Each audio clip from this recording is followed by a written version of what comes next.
ప్రియ దైవ జనాంగమా, లోకరక్షకుడైన యేసయ్య ఘననామమున మీ అందరికీ ప్రభువు దీవెనలు కలుగునుగాక. ఈ రోజున సంఘములను గురించి మనము ప్రార్థిద్దాం. దేవుని యొక్క సంఘము బలము గలదిగా, శక్తివంతమైనదిగా లోకంలో నిలబడాలి.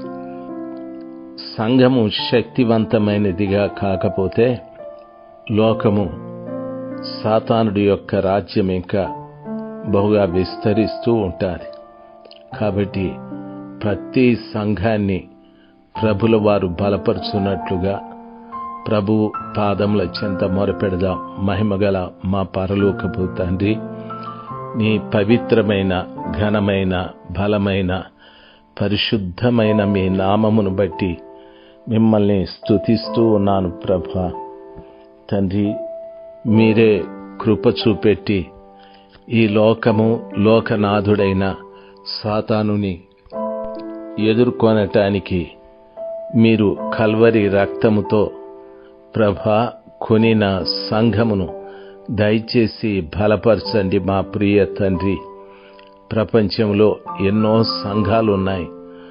ఒక్కొక్క సంఘము శక్తివంతమైనదిగా, ఒక్కొక్క సంఘము సాతానుని ఎదుర్కొనున్నదిగా, ఒక్కొక్క సంఘము సాతానుడిపై పోరు సలిపి విజయము సాధించున్నటువంటిదిగా మీరు చేయమని ప్రార్థిస్తున్నాను.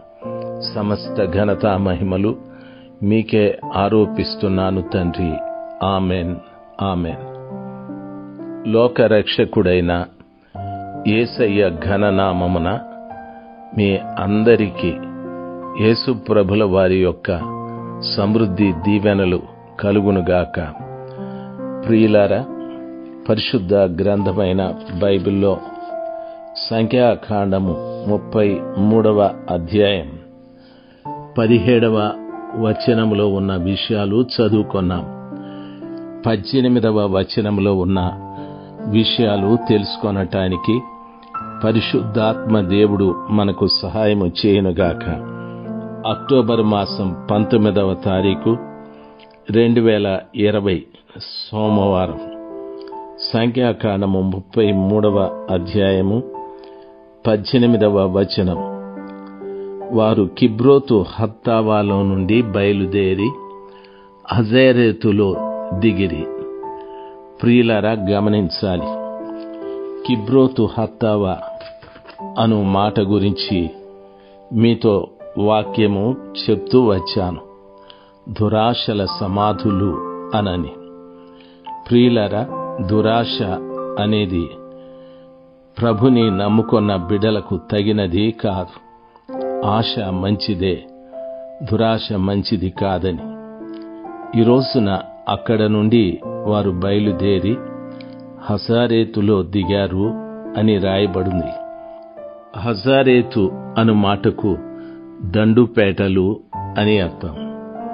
ప్రియులారా, ఆత్మీయంగా మనము ఆలోచన చేస్తే దండుపేటలు అనునవి సంఘములకు సాదృశ్యం. ఇశ్రాయేలీయుల ప్రయాణములలో ప్రియులారా, వారు ప్రత్యక్షపు గుడారము చుట్టూ దండుపేటలు ఉండేవి. ఇశ్రాయేలీల 12 గోత్రములు కూడా ఒక్కొక్క దిక్కున ఈ విధముగా వారు దండుపేటగా దిగేవారు. దానిని దండుపాలెము అని చెప్పేవారు. ప్రియులారా, గమనించవలసిన విషయం, వారి దండుపాలెములన్నీ కూడా ప్రత్యక్షపు గుడారము చుట్టూ ఉండేటివి. ఈ రోజున సంఘము అనే దండుపాలెము ప్రియులారా, యేసుక్రీస్తు ప్రభుల వారు, పరిశుద్ధాత్మ దేవుడు, ప్రభు యొక్క వాక్యము, వీటి చుట్టూ దండుపాలెములు దిగి ఉండాలి. ఆ రీతిగా ఉంటే ఆ దండుపాలెములు శక్తివంతమైనవిగా ఉంటాయి. కొన్ని మీకు పరిచయం చేస్తాను. పరిశుద్ధ గ్రంథమైన బైబిలులో మనము చూసుకున్నట్లయితే ప్రియులారా గమనించాలి. వాక్యంలో చెప్పబడిన రీతిగా అననీయ సప్పీరాలు వీరు పేతురు గారి సంఘంలోనికి దండుపాలెంలోనికి వెళ్ళేవారు. వారు ప్రభువు చేత ప్రేరేపించబడి వారి చరస్థిరాస్తులను అమ్మి సేవ కొరకు సమర్పించుకోవాలి అనుకున్నారు. చాలా మంచి నిర్ణయమే. అయితే వారి చరస్థిరాస్తులు అమ్మిన తరువాత వారికి ఆ మొత్తము సొమ్ము చూసినప్పుడు అయ్యో ఇంత సొమ్మ అని కొంత దాచుకున్నారు. కొంత తీసుకువెళ్ళి ఆ పేతురు గారికి అప్పజెప్పాలి అనుకున్నారు.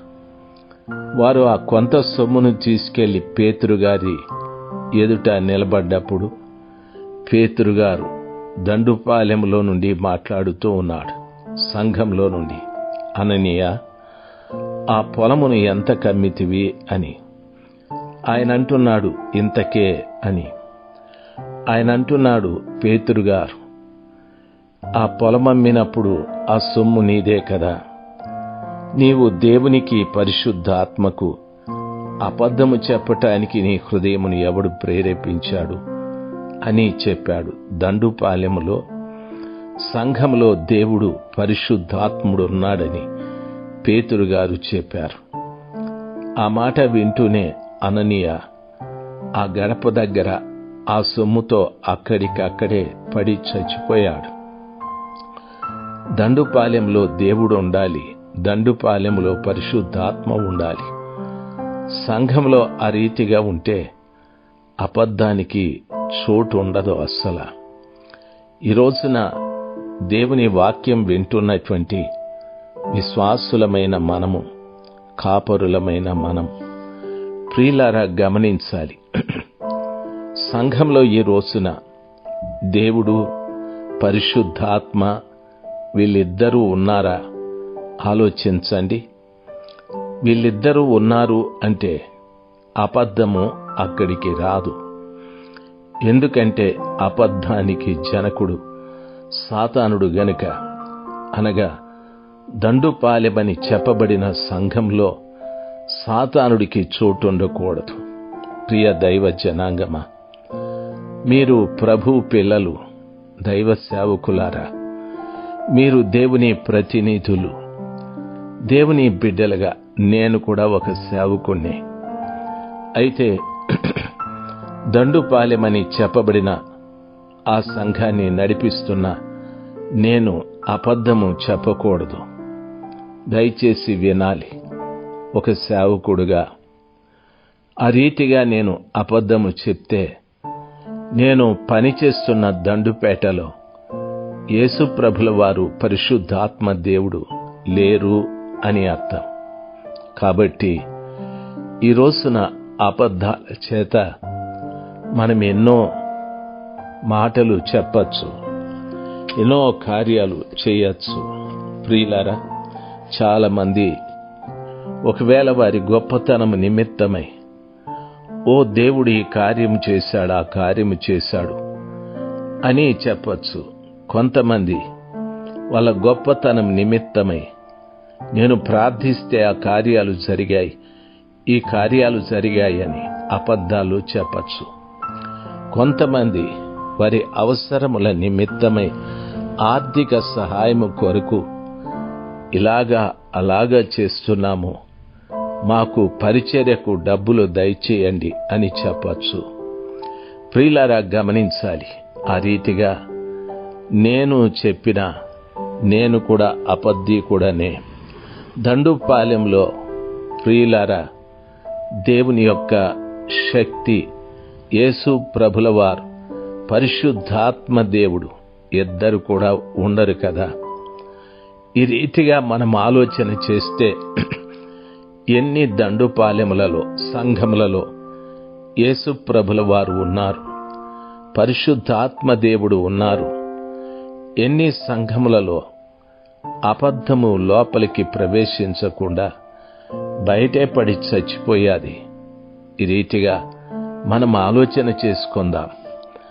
యేసు ప్రభుల వారి బిడ్డలం కదా, యేసు ప్రభుల వారి రక్తముతో కనగబడిన వారము కదా. మనము సంఘం. ఈ సంఘమునకు శిరస్సు యేసు ప్రభుల వారు కదా. ఈ సంఘములో ఉన్న విశ్వాసులందరూ యేసు ప్రభుల వారి శరీరంలోని అవయవములు కదా.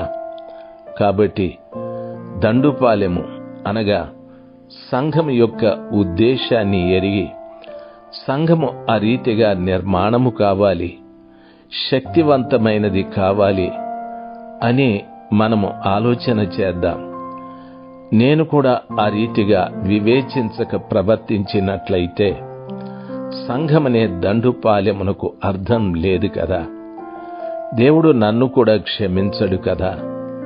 కాబట్టి సంఘంలో ఉన్న విశ్వాసులైనా, సంఘంలో నడిపిస్తున్నటువంటి దైవజనులైనా మీ అందరికీ నా హృదయపూర్వకంగా 2 చేతులెత్తి నమస్కరిస్తూ దండుపాలెము శక్తివంతమైనదిగా ఉండాలి అనే ఆలోచన చేత మనము ఆ సంఘమును, ప్రభువా ఇందులో మీరుండాలి, పరిశుద్ధాత్మ దేవుడా ఇందులో మీరుండాలి, మీరు లేకపోతే అసలు ఇది దండుపాలెం ఎందుకైతాది? కాబట్టి ప్రభా, ఈ లోకమును ఎదుర్కొనటానికి, ఈ లోక సంబంధమైనటువంటి సాతానుని వాని దుష్ట శక్తులను ఎదుర్కొనుటకు శక్తివంతంగా నిలబడవలసినది సంఘమే కదా తండ్రి. దయచేసి ప్రభా, ప్రతి దైవజనుడు కూడాను, ప్రతి విశ్వాసి కూడా ఈ రీతిగా ప్రార్థిద్దాం. నేను వెళుతున్న ఈ సంఘము దండుపాలెం వలె ఉండాలి, పేతురు గారి సంఘములాగా ఉండాలి. ప్రియులారా గమనించాలి, శత్రువైన సాతానుడు ఈ సంఘంలో ఏ రూపంలో కూడా ప్రవేశించకూడదు. డబ్బు విషయంలో కానీ, పేరు ప్రతిష్టల విషయంలో కానీ, గొప్పతనం విషయంలో కానీ, లేక అతిశయం విషయంలో కానీ సహవాసములోనికి సాతానుడు ప్రవేశించకుండా నజరేయుడైన యేసు క్రీస్తు అధికారము కలిగిన నామంలో దండుపేట అని చెప్పబడిన సంఘం సాతానుని గడగడలాడించున్నటువంటిదిగా ప్రభా మీరు బలపరచుమని ప్రార్థిస్తున్నాను. యేసు తండ్రి, మీరును పరిశుద్ధాత్మల వారును సంఘాలలో ఉండండి ప్రభు, సంఘాలలో ఉండి మీరు నడిపించండి ప్రభు. మేము నిమిత్త మాత్రులం, మీరు శక్తిగల దేవుడు. మా హృదయపూర్వకంగా మీ ఆహ్వానాన్ని మన్నిస్తూ ఉన్నాం. దయచేసి రండి, మమ్మల్ని బలపరచండి. ఘనమైన యేసు ప్రభుల వారి నామమున ప్రభా మమ్మల్ని బలపరిచినందుకు స్తోత్రాలు, సత్యము తెలియపరిచినందుకు స్తోత్రాలు. సమస్త ఘనతా మహిమలు మీకే తండ్రి. యేసు నామమున ప్రార్థన చేసి వేడుకుంటున్నాను ప్రభువా. Amen, amen.